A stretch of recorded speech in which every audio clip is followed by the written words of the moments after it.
connected to the Wi-Fi. All right, I'm getting the high signs, and it is 6 o'clock, so I'm going to call us to order. In accordance with South Carolina Code of Laws, 1985, Section 30-4-80-E, the following have been notified of the time, place, and agenda of this meeting: the Herald, the Charlotte Observer, CN2, and WRHI. If I could ask you all, please, to join me in a moment of silence.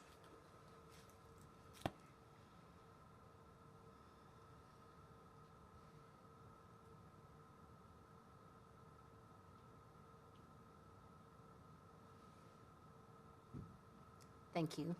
We'll now stand for the Pledge of Allegiance. I pledge allegiance to the flag of the United States of America and to the republic for which it stands, one nation, under God, indivisible, with liberty and justice for all. Thank you. I will not make us sing, but we have two special birthdays in the house. Today is actually Miss Branning's birthday, hence the birthday Princess Tiara. And it is also our newest addition to the family, Donna Jackley's birthday a couple days ago. So, happy birthday. All right, you've all received a copy of the agenda. Were there any adjustments or corrections? No, ma'am. All right, then that will stand as presented. We've got some recognition, some board member recognition, actually. So I'm going to let you, Michelle's going to hand those if you don't mind. If you want to go, she'll, Oh, okay, she's gonna. while you can talk about it and she can hand them. Okay, I'll let her do that. All right? There you go. Thank you. Go down here. Sure, why not?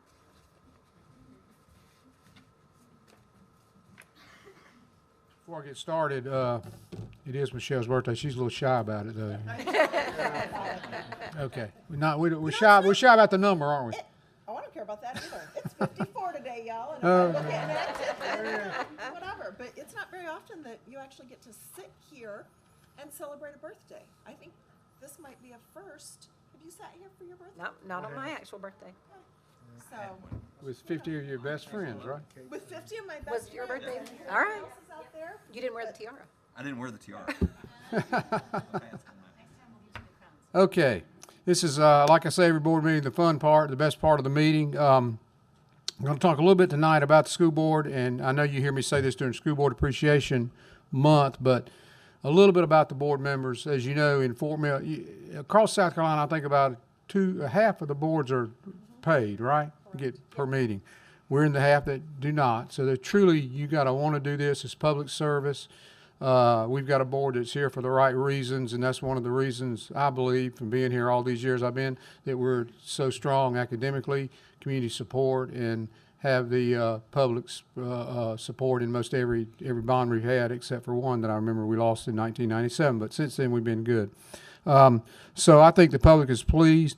What they do, what board members do, is join the School Board Association, and Michelle is going to be the president next year. So let's give her a hand for that. She's been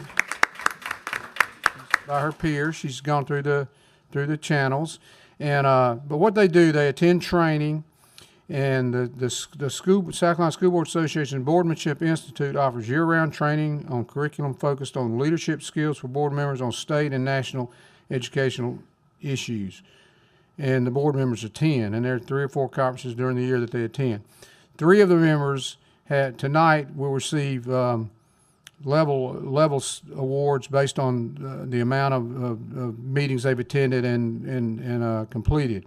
First, I know, Christy, you received your award, but I want you to come on down. She is at level 6, 300 cumulative points, the highest level possible. She was awarded a plaque at the SCSBA annual convention in February. Let's give Christy a round of applause.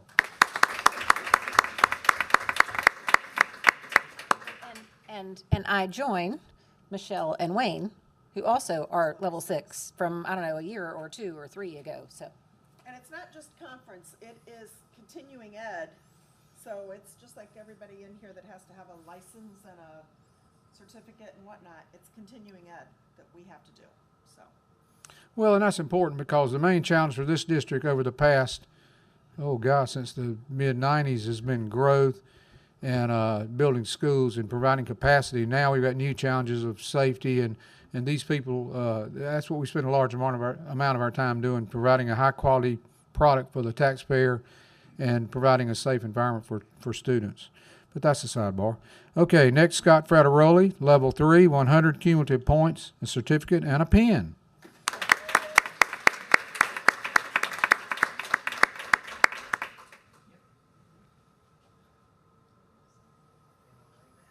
And last but certainly not least, Anthony Bodie, level 2, 40 cumulative points, a certificate, and a pen.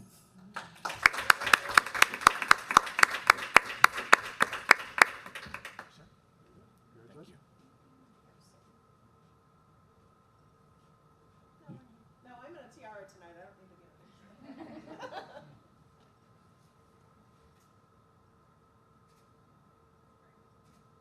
Let's give him another round of applause for this service.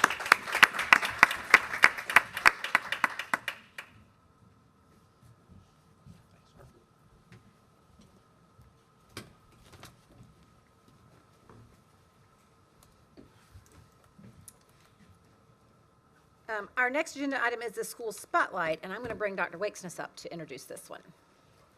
Good evening, everybody. Once again, this year, we will be highlighting a school at the first board meeting of each month. We're really excited to share some of the great things that go on in our schools that do not get noticed every day on the outside. When talking with school folks, I often tell them some of the things that they think are routine, that they do every day, are just kind of ordinary, run-of-the-mill type things, but really, to someone that's not inside schools every day, they're quite impressive. So we hope that this School Spotlight series gives us a venue to share those stories. So I think it went really well last year, and we're excited to get to the remaining schools this year. I always like to say that our top of the state rankings in almost every metric do not happen by accident. They happen by design. Our teachers in schools do so many wonderful things, and they don't always realize the noteworthy things that they are actually doing. Out of this, the School Spotlight series was born. So tonight we have Springfield Middle School. I'd like to bring up Christy Makovich, the principal, and she is going to talk, her and her team are going to talk to you about their journey as a PLC. So welcome, Springfield Middle. Just this right here. Hello, good evening. Thank you for having us. I'm super excited to be here. I'm Chrissy Makovich, principal at Springfield. I've brought a team with me. I know we are on a time limit, and so I'm going to speak just very briefly, and then I'm going to let each of them share their experience, because none of this is my design or our design as an admin team. It is a total school, student, teacher led, and that we would never be where we were or where we are if it weren't for these people believing in the PLC process and following us along the way. So I do have a few things. You've probably heard of professional learning communities before. Now, if you have not, the one thing I do want to highlight on here, it is an ongoing process. So although Springfield has been doing this work for numbers of years, it's an ongoing process. So you're never finished. We're always learning. We're always trying to look at what did we do last year? How has our population changed? So therefore we need to change. And as a result of that, so like you were mentioning about the continuing ed and stuff like that, we're always, all of us in this room are continuously learning. And that's the biggest thing about the PLC process that I think has helped us grow as a school, especially over the past, I would say 10 years, as our population has significantly changed. It's helped us stay where we are because we're willing to change. One thing that we fully embrace, I would say, and they will talk about that, and that is the idea that all means all. And that is every single student at our school, and we work really hard to drop labels.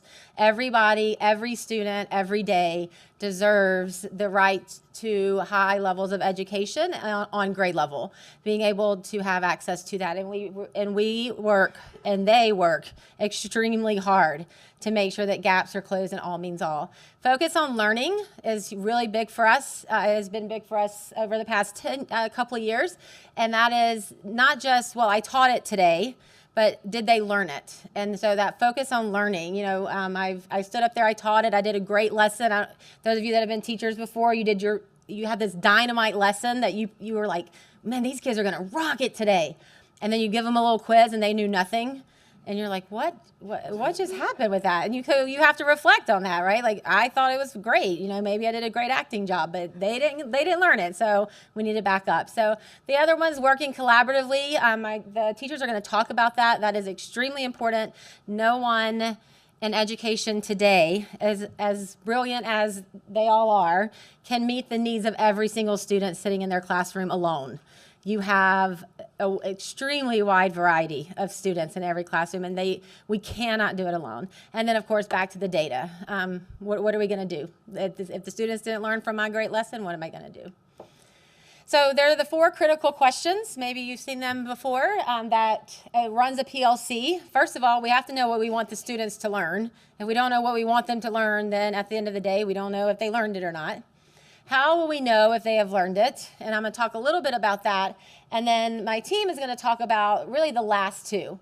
Once we know what they want to learn, and we have made that decision on whether they have learned it or not, or which students have learned it, which have kind of learned it, and which haven't, then what are we going to do? That's really what drives the whole process. Like, what are we going to do? Are we just going to move on to the next standards and hope, like, through some magical way by May they've learned it? Like, how are we going to do that?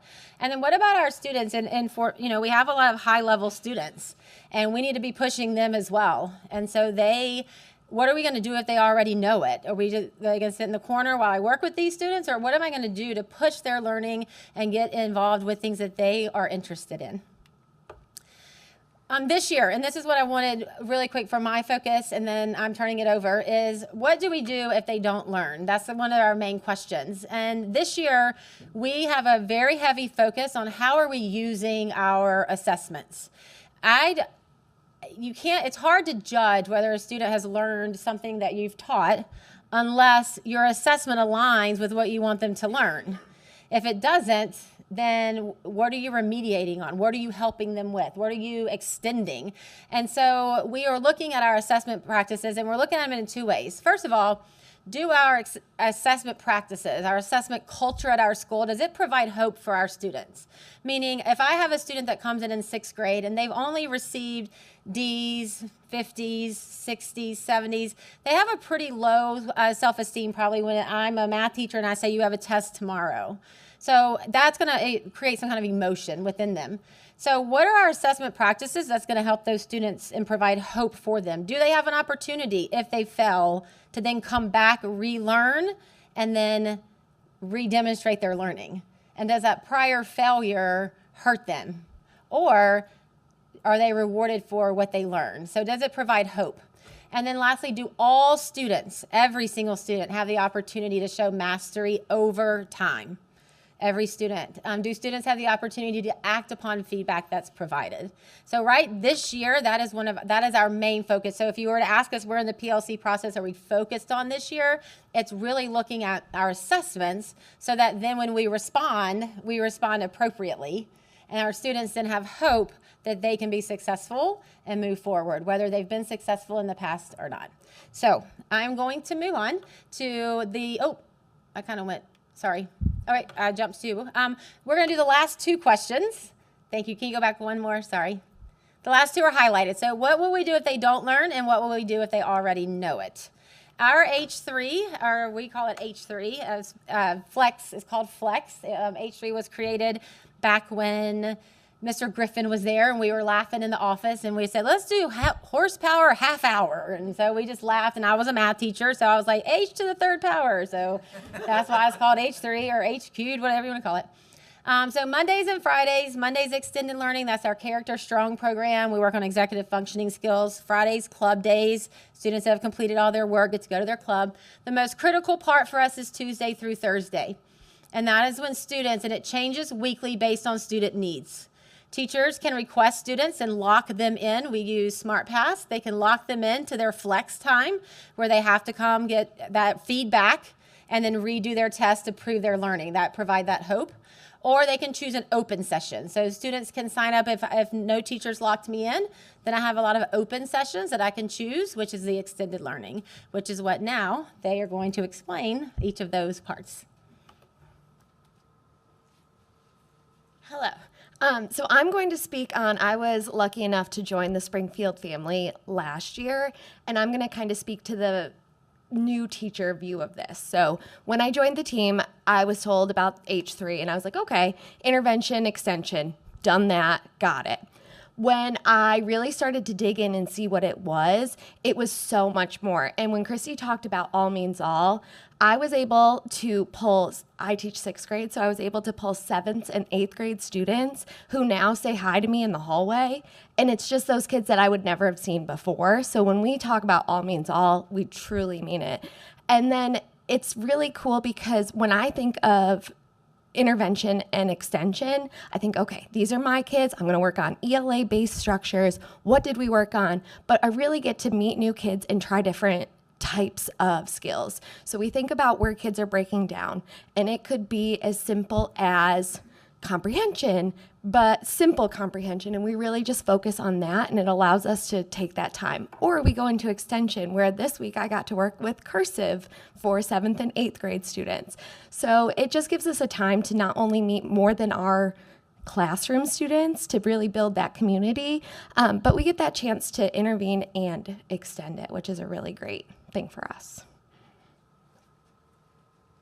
So I'm going to speak specifically to the remediation piece. So to prepare for H3, we first meet in our PLCs and we analyze the data to determine which students we need to pull for remediation, who needs that extra time. And so I teach 7th grade math, and so I work with the other 7th grade math teachers, and we create a shared list. And then that shared list is taught by one of the math teachers. And the cool part about that is you're teaching students that are not your students. You have that shared responsibility. And sometimes hearing the math from another teacher clicks with the students, and they're able to be a little more successful. So in a given week, one math teacher might work with like the 7th grade Math 7 students, and then another might work with the pre-algebra students that need remediation, and then that third teacher is the teacher that's getting to do that extension with the students that have already mastered the content.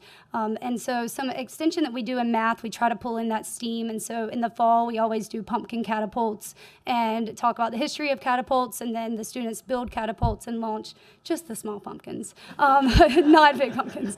And another one that we are currently working on is getting like the Ozobots and the spheres from Jeff Wagner, and doing that soon. So this data analysis, it happens every week in the PLC, like Ms. Richel was speaking of. So sorry.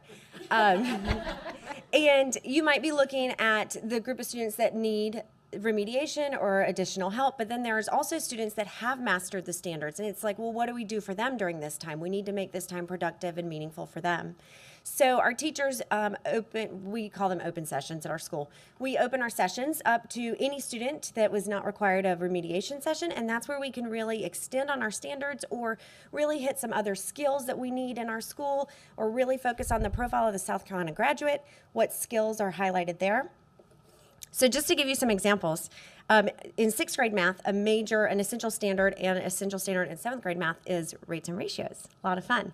So we have one of my most popular H3 groups has been an NFL statistics group. So in that one, I can run week after week after week, and we just analyze a different NFL game from the week before. So you get the condensed version. It's a 40-minute game. We can talk about adding and subtracting integers when you're talking field yardage. We can talk about penalties. We talk about the ratios. How much time did this team have the ball versus this team? And let's look at the score. So that's an extension activity that we can really focus on our standards. And can you imagine the crowd that I get for the NFL? Just imagine it. Y'all, it's a lot of fun at 8 o'clock in the morning. There's some other things. We've got a Math Madness group where you've got your really motivated students that need those really hard math problems, and we can come in and do a competition during this time. We see a lot of collaboration with teachers. We've got our art teacher and our social studies teacher coming together and doing cave writings. So there's some really cool stuff happening there. We've got Sudoku and brain puzzles, anything to keep our students engaged in academic learning or life skills learning. That's what we're doing during that time if a student is not in a remediation group. So I do just something a little bit different during our H3 time, just because we know that all students don't learn at the exact same pace and the exact same days, and sometimes they just need a little more help. So during our H3 time, I do something which is called our ECU, our Extra Care Unit. And I have a list of students who need some more time to work on their assignments or have been absent and need some time to make things up. So they'll come to me during that H3 time. And what I found over the years is a lot of the students become very proactive where they'll say, okay, I know that you're going to do this week. Can I come in and can I work with you?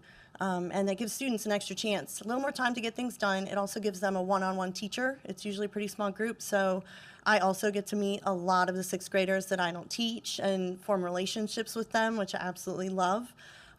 It's probably part of the highlight of my day each day. Thank you. One of the extra benefits that H3 provides is that it makes the job of a teacher so much easier when it comes to actually being able to connect with a student. I'm a firm believer in the idea of the right to be heard, that your job as a teacher will be so much easier and students will be so much more receptive to what you have to say if you can make a connection with them beyond just being their teacher. So I get to take the opportunity during my H3s, and I can provide a low-stress environment where students can practice maybe a new skill that they want to try. For the past 2 weeks, I've been doing origami in my classroom as a way to let students try a new hobby maybe in a low-stakes environment. And it gives me a chance to then connect with them on a person-to-person level compared to me being the teacher.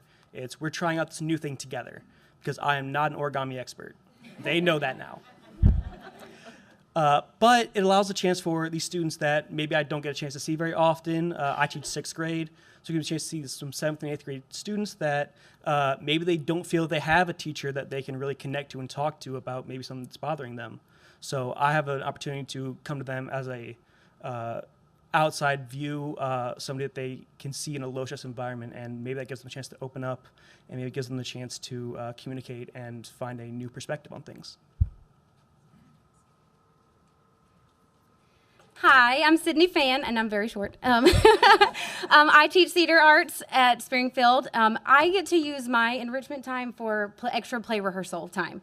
And for me, that is, I mean, it's invaluable. Like they will speak on that. We need extra time always. So it allows kids who may not have reliable transportation in the afternoons to make our after-school rehearsals. They can still be involved. We can hold rehearsals in the mornings for them, but we have a rehearsal schedule. So you're called for me for H3. Next week, if you need to go work on math, you go do that, baby. We will still be here. But I really like that it opens up to, athletes can do it. Kids who literally come to school for the arts, it gives them something to feel. Christy talked about hope. It gives them hope because I'm successful in this. I can also be successful in my ELA class. So I just brought 2 of my theater artists with me, Winston and Eloise, just to talk very briefly about how that positively impacts them.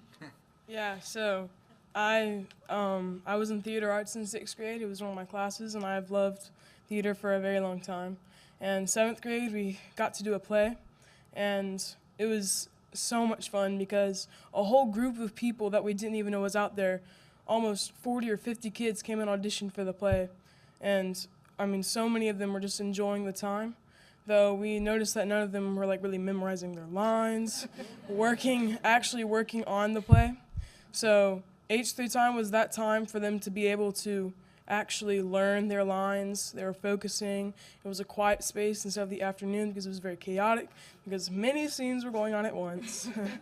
And I mean, H3 was definitely a big help because people not only could go to their what they were supposed to be doing, but they could go to things that they wanted to do. So I loved H3 because I was able to go to the play practice and I was able to join yearbook and other things like that. So that is definitely how it impacted our school. Hi, I was the stage manager for last year's play. 6th grade, in 6th grade. In 6th grade, whoops. I was in 6th grade last year. I was the stage manager's play. I didn't really realize that I was into theater until I had Miss Fan as my theater arts teacher. And I missed some play auditions, and so I said, hey, can I be the stage manager? And she said, yeah. And just because I joined late, but everybody was just so warm, and it was just really nice, and it's just a nice environment.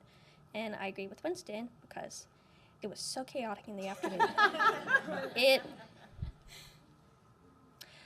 H3 was really helpful for me as the stage manager and the crew because we had the opportunity to go over cues, figure out where the props are. It was really helpful because us as the crew members could come together and we were able to talk while it wasn't really loud. And it was we could focus on each other and nobody would be screaming in the background. It was just like, it was a really quiet time where we were able to actually think and get like the backstage part of the play done. Thank you. Good job.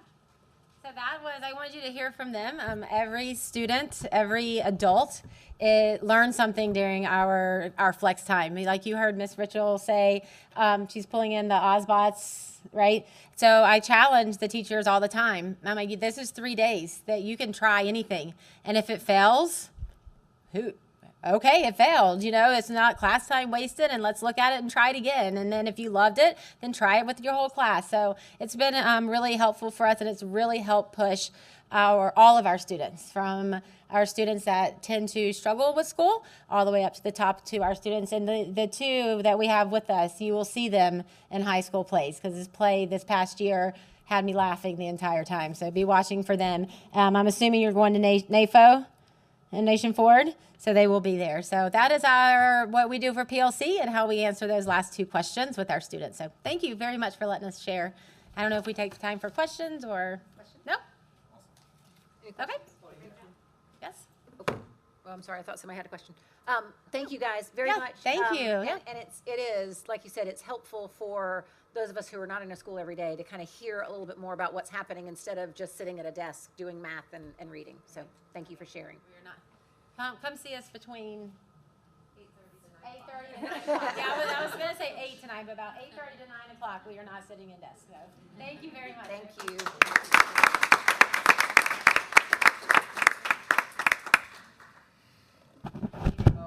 Don't worry about that. Okay, we have 2 sets of minutes from August 8th and August 22nd. I'll start with August 8th. Were there any adjustments or corrections to those? They will stand as approved as presented. August 22nd, any adjustments or corrections? All right, also will be approved with unanimous consent, which brings us to public participation. I do have 1 card, so Gina Dwayne, I believe it is, if you want to come up. You'll have up to 5 minutes if you want to give us your name and address, and then the time is yours. Good evening. My name is Gina Doan, and I live at 12 Oaks Lane in Fort Mill. In light of recent data that came from the state yesterday in regard to Fort Mill School District's SC Ready performance from last year, I'd like to thank the teachers, administrators, and support staff throughout the entire district for their tireless work and effort to get our students to where they are post-pandemic.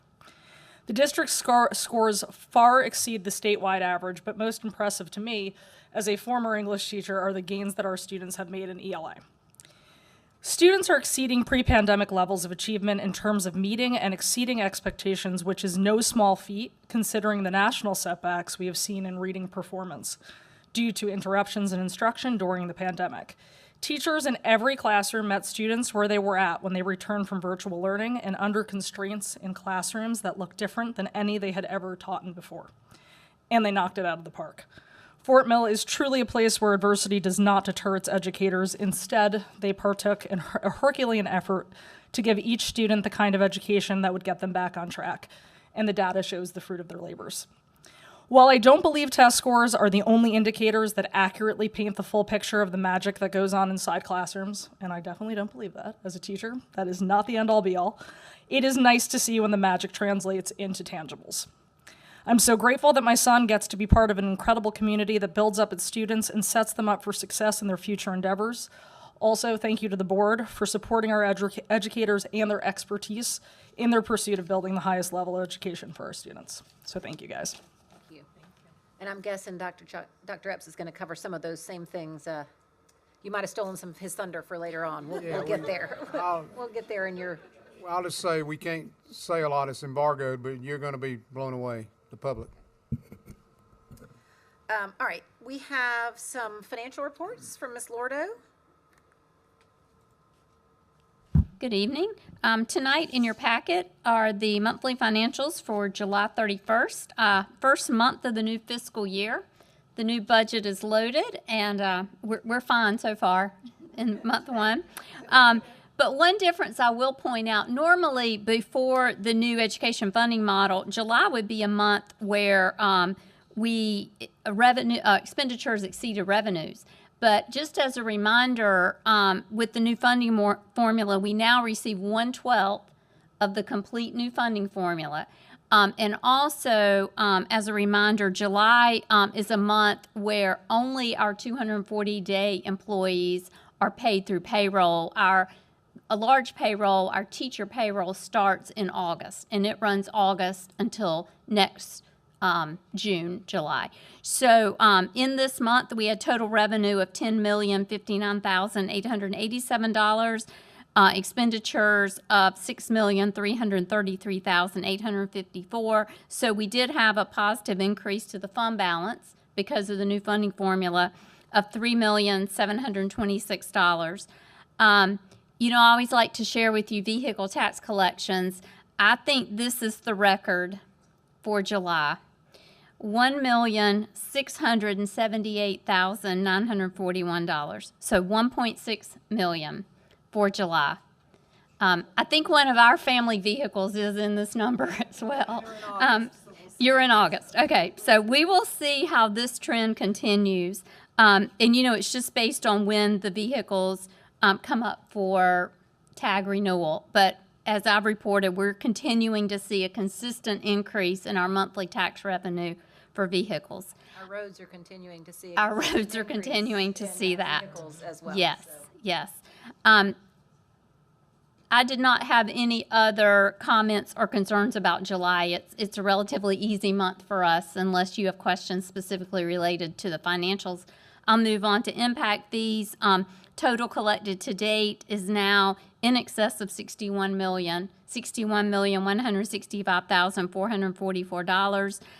Single family units, 2,298. A multifamily, 1,618. So we've now collected on 3,916 units. August was relatively slow. We had 16 homes and 4 apartment multifamily units, so about 20 units came on in August.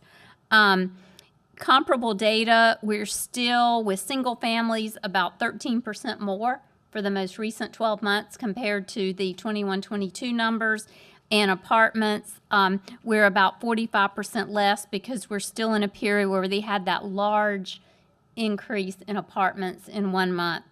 Our August 2023 actual collections were $338,608, where our monthly average has been running about $800,000. So we saw August kind of as a slower month, but we fully expect it's very much an up and down with impact fees.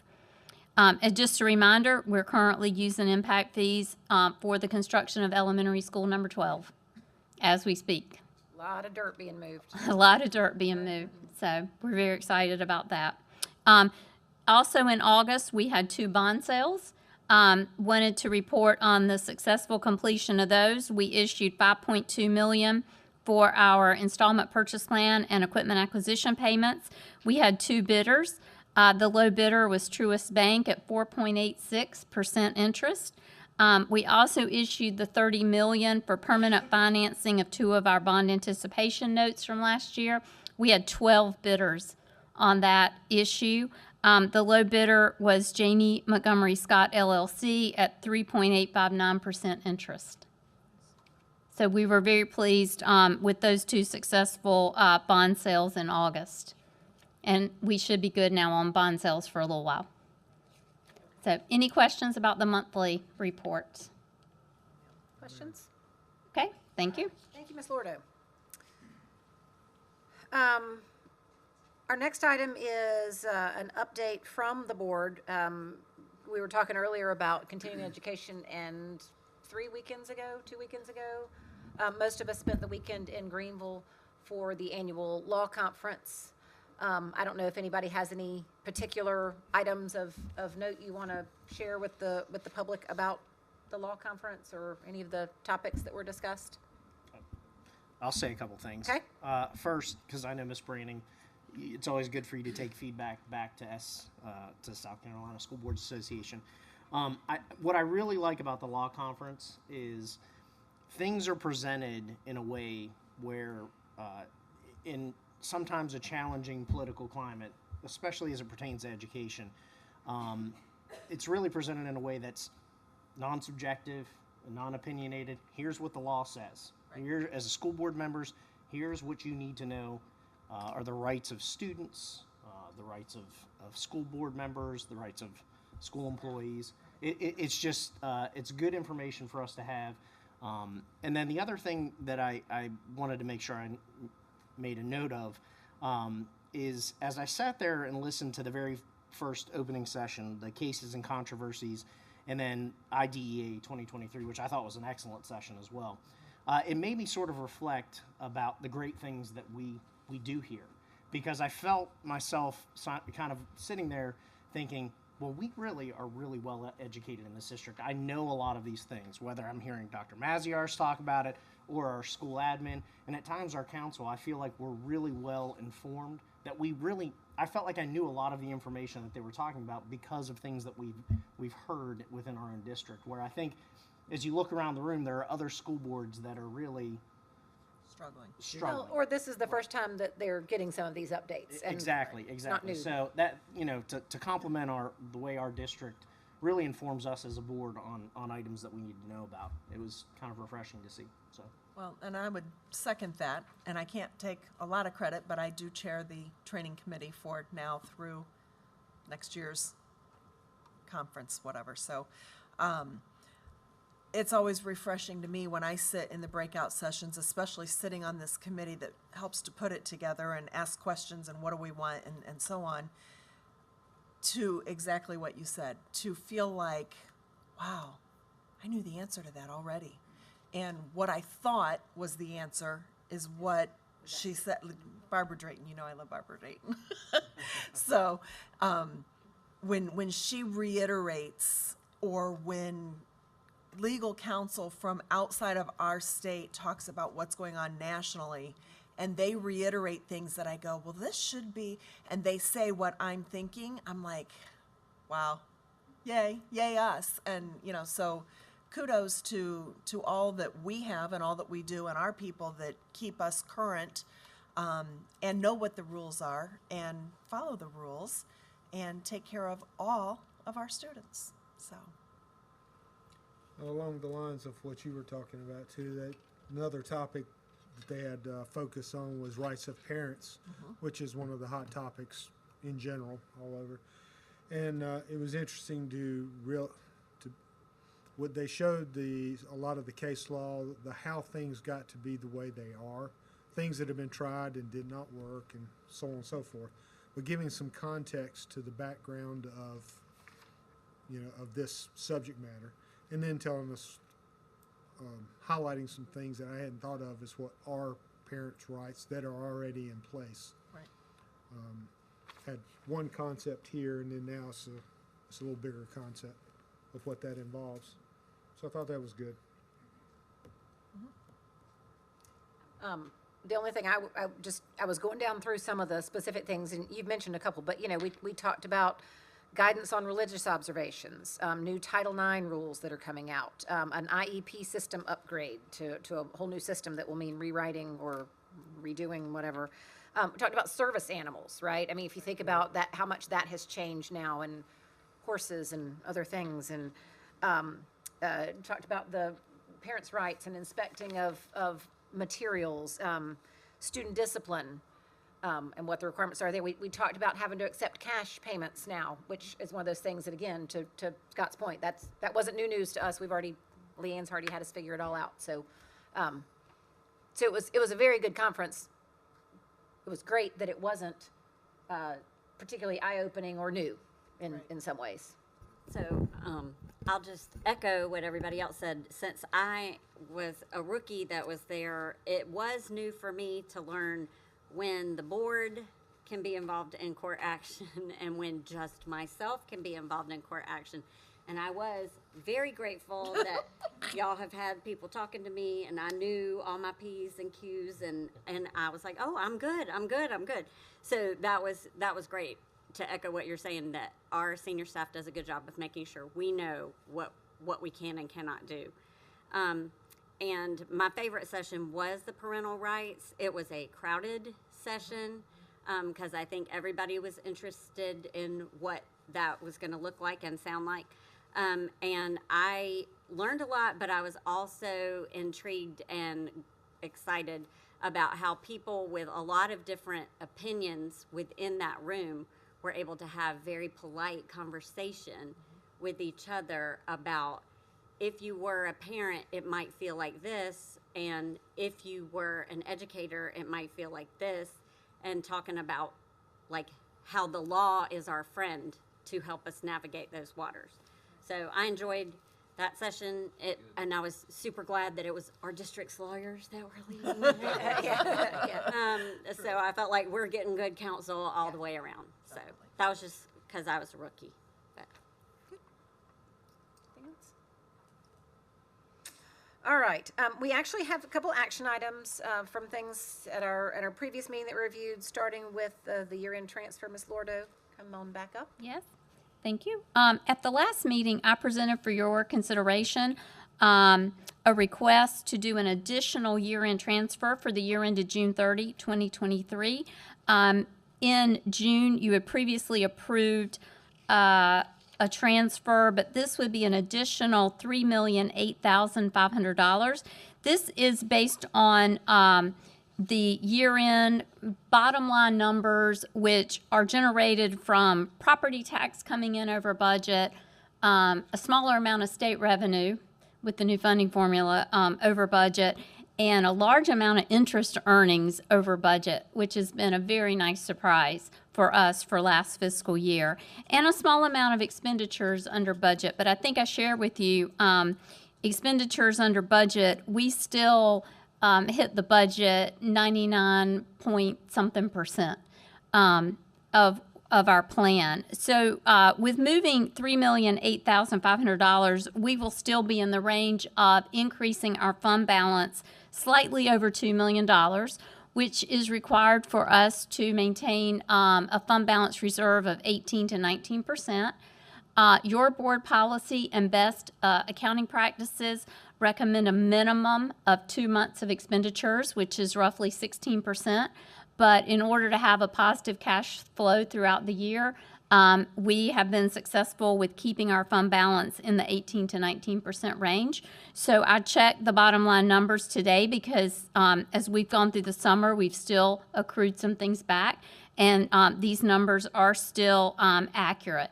So tonight I am requesting for you to approve a transfer of $3,008,500. It would be for two purposes only. One would be $1,208,500 to transfer to our debt service fund. This would allow us to reduce our debt millage over the planned increase. We would be able to reduce that by 2 mils. The other $1.8 million would be transferred to capital projects, and this would help kick off our energy management program initiative that we've started discussing with you. We're currently in the phase of accepting qualification bids from vendors. We expect about a dozen will respond. We will be reviewing those this month and then bring in a few of the top firms to present to us, and then we will bring you a recommendation. But this is in our strategic plan. We've been discussing this for a few years, and we're very excited to really jump in and see what kind of savings we can experience from some energy upgrades. So this would be $1.8 million towards that program. Do you want that Questions? as two motions or one total? One total. Okay. Yes. Questions? A couple Sure. questions for you. So can you please give the public a recap of how debt millage is calculated? Sure. Please. So debt millage by law is set by the York County Auditor. We work closely with him. I work very closely with Aaron, and we have had a lot of correspondence over the last couple months. We have had these recent bond issues as of within the last 2 weeks. As well as the counties looking at our most current assessed values. But debt millage is set to cover principal and interest payments coming due for next fiscal year. We try our best not to have a lot of up and down in our debt millage. We try to keep it as consistent as we can, but sometimes we do have slight variations. The county allows us to have about a 6 to 8% reserve. And the reason that's important is if property taxes did not come in as planned, we still have to make those debt payments. But it is set as close as it can be just to meet the principal and interest for next year. Without this transfer, we would have to increase from 72 mills to 76. This will allow us to only have to increase to 74, 2 mills. So we are very happy about that, working with the county, working with Compius Municipal Advisors, that we were able to get it down to that minimum amount of an increase for next year. Next question, thank you. Can you give an example of a capital project, please? Sure. So capital projects, the largest ones are the construction of a new school. Some of the smaller ones are the things that we buy with the small capital money that you allow, that we did in the first transfer for the schools. We receive school requests, and it can be any type of small capital items for the school in the classroom, in a commons area, a laminator, could be benches for outside, outdoor classroom spaces, those type of things for the schools. Also, a large amount of capital projects is related to technology purchases every year. When we do our Chromebook refurbishments, when we do our infrastructure technology switches and changes in our schools, that is also through capital projects. It could be a maintenance truck purchase, those type of things. So it is anything related to capital. It is not salary related, it is not teacher pay in any way, or those type of recurring operational costs. Leanne, there's also Does sometimes some big ticket items like an HVAC or a roof. An HVAC or a roof, that's a great repaving- example. Repaving parking lots at, Correct. at schools and, Yes. and things like that. Yes. Cafeteria equipment. Often done, yeah. Yes. I got another question. Okay. And maybe it's for Mr. Spittle, but you mentioned Chromebooks. Yes. What's our turnaround time? What's our cycle when it comes to the refurbishing of those? How often are we turning those over? 4 to 5 years, right? You want to speak? Sure. Thank you. So we build our replacement cycle on 4-year refresh cycle, and we evaluate schools at that 4-year mark. And if we can put it off a year, we do. You know, again, in this district, Chromebooks don't go home. That's what allows us to get 4 or 5. Sometimes we'll push it to 6 years out of them. Just to remind folks, I have talked with all my colleagues across the state. Pretty much if we move to a take-home model, that would shift to 3-year replacement cycle. Gotcha.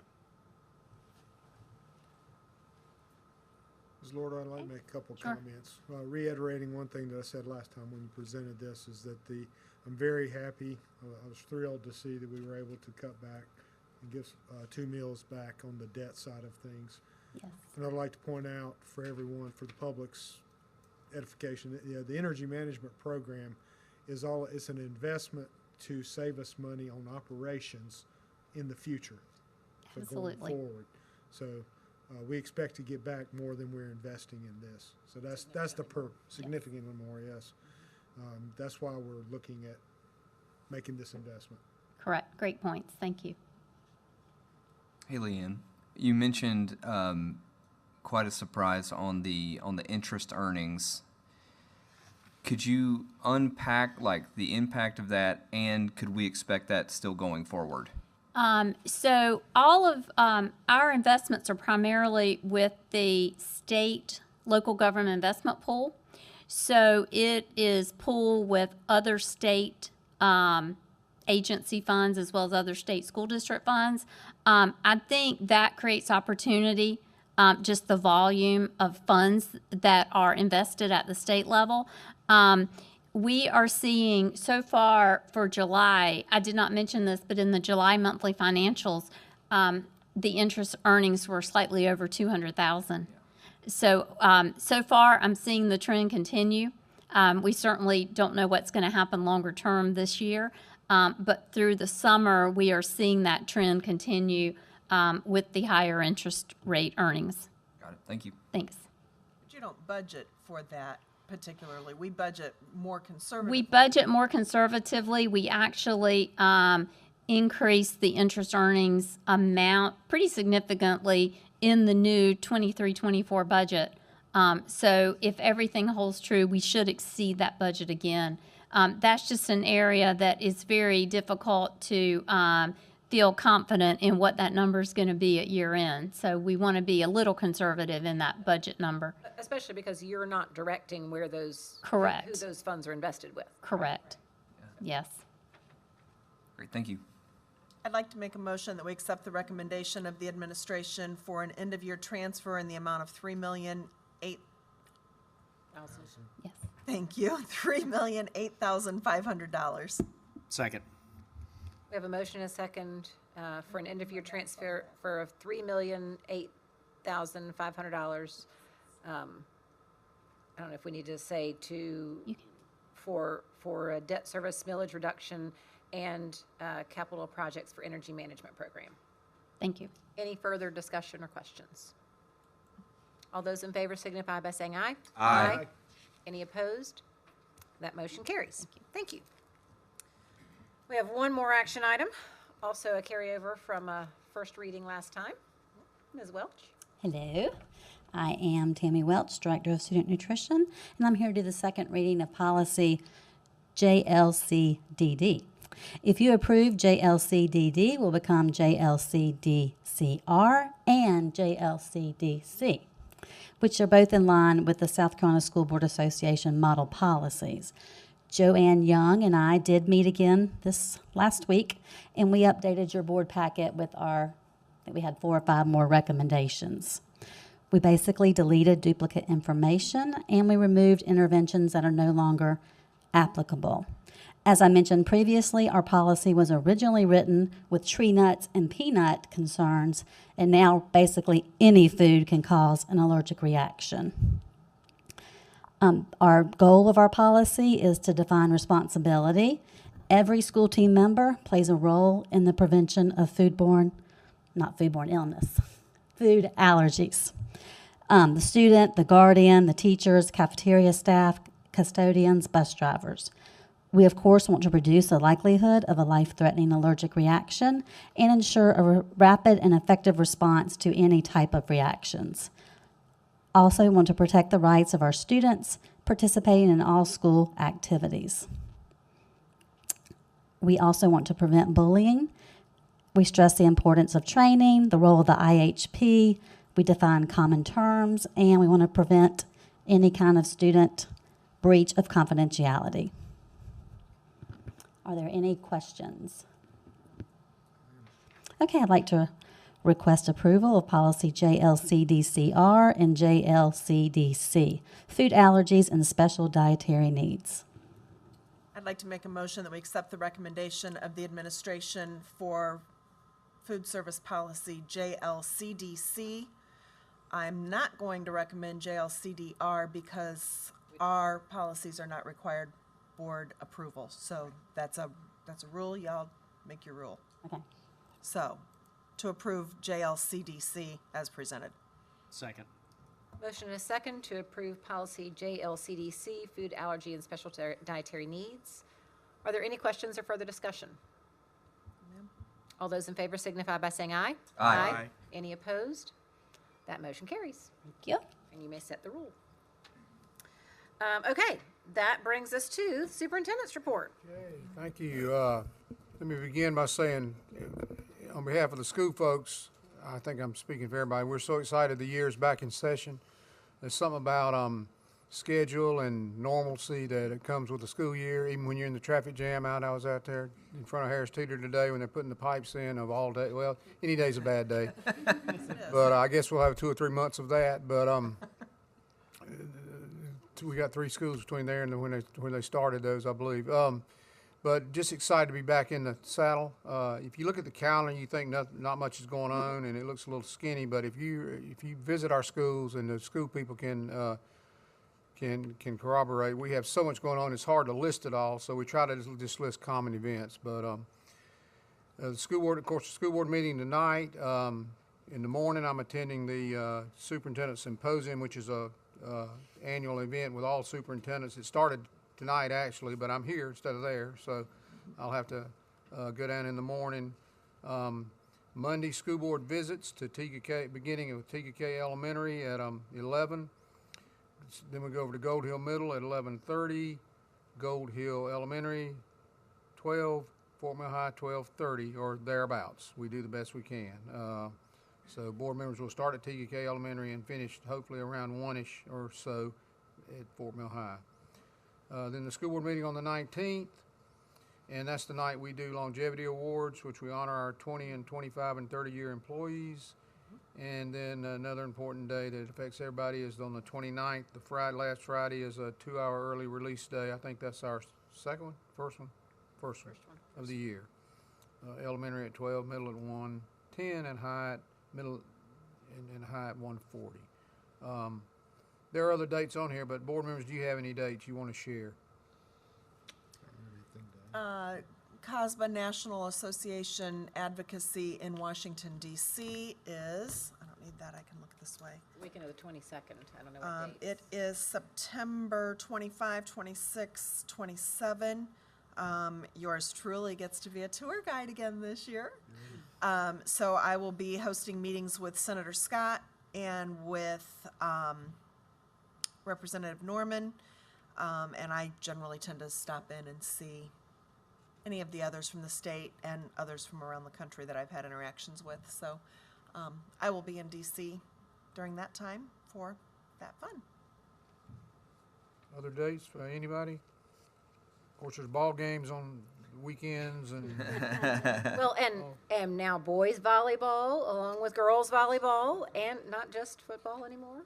And cross country and golf and tennis. Lots of stuff underway. That's right. Just amazing opportunities for our children. Swimming. For sure. You're going to be busy, Anthony. Okay, let's talk about enrollment for a minute. As I told you last board meeting, I think we were looking at the 2-day numbers. We were sitting down there on what, 15,000, what was it, 17 something another, and then we get on up, and sure enough, we're getting there. We're up at day 12, which was today, which we don't monitor every day now.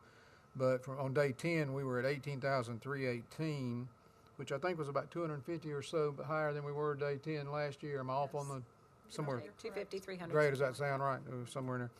And then, of course, as of this afternoon, 18,346, you see a little bit of growth here. They're still settling in. I know we've got people in the hopper still to be tested. People aren't here yet that are scheduled to be here. So I thought it would settle down. Usually after Labor Day, it looks like it's going to go a little farther. But I say settle down. You remember last year, we have months where we pretty much grow a few kids every month. I mean, there may be a time. And then there's usually a bubble after Christmas again. And so we're tracking on 18,346. Questions? Can we talk about Springfield Elementary? We can talk about, Mr. Young, have you made anything public yet about some potential freezes and? We have not made anything public because it will not start till Monday, the 11th. So it would not affect anybody registering up until that point. So. But it sounds like we do anticipate and have a plan to Correct. put them under a freeze as well as the other 3 schools. Well, so I am concerned still again with elementary, TKK Elementary for kindergarten, Riverview Elementary for kindergarten. And there was a couple others that I was like, ooh, but Springfield as a whole, yeah, that's right. Ouchie. Yeah, Springfield Elementary is more of the number of total students in the building. Versus individual student teacher Correct. ratios, yeah. And usually with kindergarten, with certain grade levels, we can go to a certain amount. Kindergarten, we can go a little higher than first and second because we have an assistant in that classroom as well. Sure. But kindergarten's the ones that we're still wiping noses and tying shoes too. True. So. Yep. This is probably a good There's time. two nose wipers in every That's classroom. right. That's right. Probably a good time for me to say my annual warning. one reason we've enjoyed such academic success is the lower teacher-pupil ratios. I know Lippy can attest to that. As we go forward, with the budget situation like it is and the formula set up to not be favorable to fast-growing districts, this is where we're going to make some big decisions about increasing loads, teacher-pupil ratios going forward, and I mean in the next probably 5 years. Each year it's going to be a stressor unless something changes. So just for your information. All right. So Columbia can do a better job of budgeting. All right, and in that regard, the academic news that was released yesterday, and Mike, I'm not sure what we can say. What has been? Can you kind of give them a little bit? It's been embargoed. The report card's coming out in October. That's been embargoed. Real positive news. I can give a little teaser. Certainly. Mostly, and if I misspeak curriculum, please tell me, but mostly everything is embargoed. The report card ratings for elementary schools and middle schools, we do have the ratings, but it's embargoed, so we can't share those. The SC Ready scores are out, and that is available to the public. We saw gains across the board. We saw great gains in ELA, specifically ELA. Very exciting, about 7% across the board gains. Math, science, everything went up. We didn't see as much gains in math and science, but certainly gains. Not quite back where we were pre-pandemic with those two subjects, but far exceeding it in ELA. I can say I think all the data that comes out, everyone will be happy with as usual. That's just our teaser. Anything else that you wanted to share? I think we're just glad to be back. Any questions about anything that I can ask somebody else to answer? I don't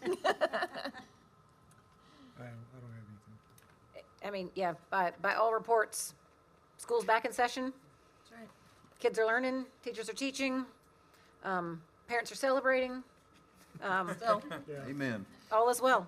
So, with that, we are in need of an executive session to receive personnel recommendations, discuss legal issues, and to discuss contractual issues. So, I'd I'll like to entertain make a motion to go into executive session. We are in executive session. Thanks all for joining.